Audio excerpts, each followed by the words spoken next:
Good evening मेरो सबैजना साथीहरूलाई। यहाँ हेर्नुहोस्, आज चाहिँ म डिनरको लागि चाहिँ यो निङ्ग्रो बनाउँदैछु होइन। यो निङ्ग्रो चाहिँ प्राय सबैले नै चिन्नुहुन्छ होला है।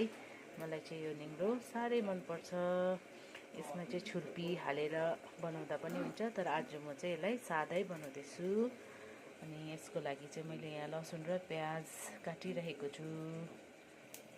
अनि यहाँ चाहिँ तेल गरम गरिरहेको छु। अब यसमा चाहिँ म कम्ती सुक्खा खोर्सानी चाहिँ पर्काएर बनाउँछु नि त यो निङ्ग्रो है। सादै मिठो लाग्छ मलाई चाहिँ है। छुर्पी हालेर पनि मिठो हुन्छ, तर आज म चाहिँ सादै एकदम सादा बनाएर खान्छु अनि तपाईँहरूलाई पनि देखाउँछु है। अब यहाँ चाहिँ मेरो तेल पनि एकदम गरम भइसकिसक्यो है। अनि यसमा चाहिँ म यो सुक्खा खोर्सानी एड गर्दैछु है। सुक्खा खोर्सानीको टेस्ट चाहिँ एकदमै राम्रो हुन्छ यो निङ्ग्रोमा। मलाई चाहिँ मनपर्छ। तपाईँहरूलाई चाहिँ कसरी बनाउनुहुन्छ अनि कस्तो पाराले खानुहुन्छ, तर म चाहिँ यसरी नै बनाउँछु है यो निङ्ग्रो चाहिँ। अनि खोर्सानी यतिको हुँदाखेरि चाहिँ म यो लसुनलाई पनि एड गरिदिन्छु है। अनि यसलाई मजाले अलिकति ब्राउन हुनु दिन्छु यो लसुनलाई। त्यसको बादमा प्याज हाल्छु, प्याजलाई पनि हल्का ब्राउन गर्छु अनि निङ्ग्रो हाल्छु।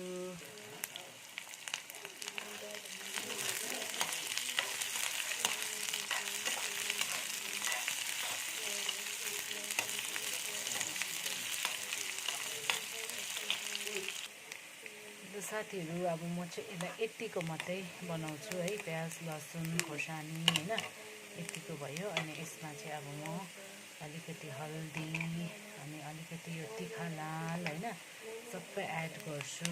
अनि त्यसको बादमा चाहिँ म यहाँ निङ्ग्रो एड गर्नेवाला छु। यहाँनिर चाहिँ निङ्ग्रो रेडी छ मेरो। धुइ धाइ गरेर चाहिँ एकदम साफ सफाइ गरेर अब यसलाई चाहिँ म यहाँ कराईमा जम्मै हाल्छु।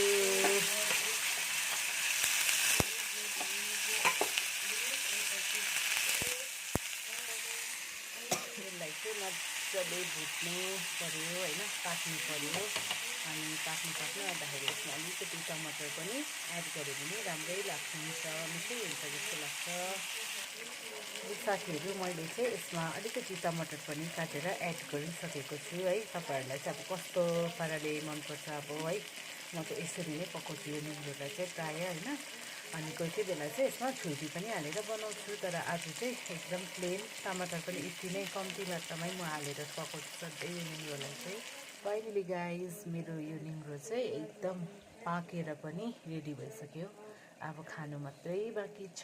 अनि यो निङ्ग्रो चाहिँ मेरो घरमा चाहिँ फेरि कसैले पनि खाँदैन, न मेरो हस्बेन्डले पनि खानुहुन्न अनि नानीले पनि खाँदैन, खालि म मात्रै खान्छु है। मेरो लागि मात्रै अलिकति चटक्कै बनाएको छु, हेर्नु होला।